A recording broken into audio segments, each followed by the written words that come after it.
आप देख रहे हैं समाचार भारती, राष्ट्रहित सर्वोपरि।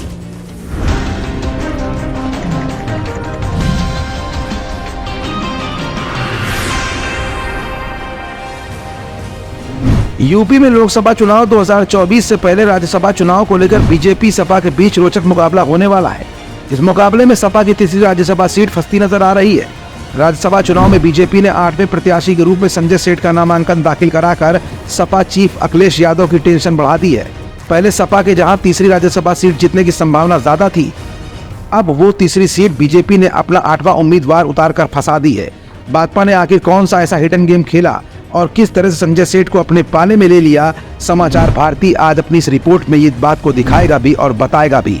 दरअसल सपा ने राज्यसभा चुनाव के लिए जया बच्चन, रामजी सुमन और आलोक रंजन को अपना उम्मीदवार बनाया है, जबकि बीजेपी ने आरपीएन सिंह, चौधरी तेजवीर सिंह, अमरपाल मौर्य, संगीता बलवंत, सुधांशु त्रिवेदी, साधना सिंह, नवीन जैन और संजय सेठ को टिकट दिया है। यूपी में राज्यसभा की 10 सीटों पर चुनाव होने वाले हैं। बीजेपी ने 8 उम्मीदवारों को मैदान में उतारा है, जबकि सपा ने 3 कैंडिडेट्स उतारे हैं। पहले राज्यसभा चुनाव में यूपी की 10 में से 7 सीटों पर बीजेपी और 3 सीटों पर सपा की जीत तय मानी जा रही थी, लेकिन सपा को अपने ही साथी गठबंधनों से एक के बाद एक कई झटके मिलने और नॉमिनेशन के आखिरी ही दिन बीजेपी की तरफ से 8वें प्रत्याशी के रूप में संजय सेठ को उतारने के बाद सपा की राज्यसभा की तीसरी सीट फंसती दिख रही है। वहीं पहले रालोद चीफ जयंत चौधरी के एनडीए में जाने और फिर अपना दल कमेरावादी की नेत्री और सपा विधायक पल्लवी पटेल के हालिया ऐलान से अखिलेश यादव के उम्मीदवारों के जीतने का सियासी गणित उलझता गया है। उत्तर प्रदेश विधानसभा में 403 विधानसभा सीट है, अभी 399 विधायक है, 4 विधानसभा सीटें खाली पड़ी हुई है। बता दें कि राज्यसभा की एक सीट जीतने के लिए प्रथम वरीयता के 37 विधायकों का वोट चाहिए होता है। विधानसभा में सपा के पास अभी 108 सीटें हैं, तो वहीं बीजेपी के पास 252 सीटें हैं। विधानसभा में अपना दल एस के पास 13 सीट है, राष्ट्रीय लोकदल के पास 9 सीट है और निषाद पार्टी के पास 6 सीटें हैं। विधानसभा में ओम प्रकाश राजभर की पार्टी सुभाषपा के पास भी 6 विधानसभा सीटें हैं।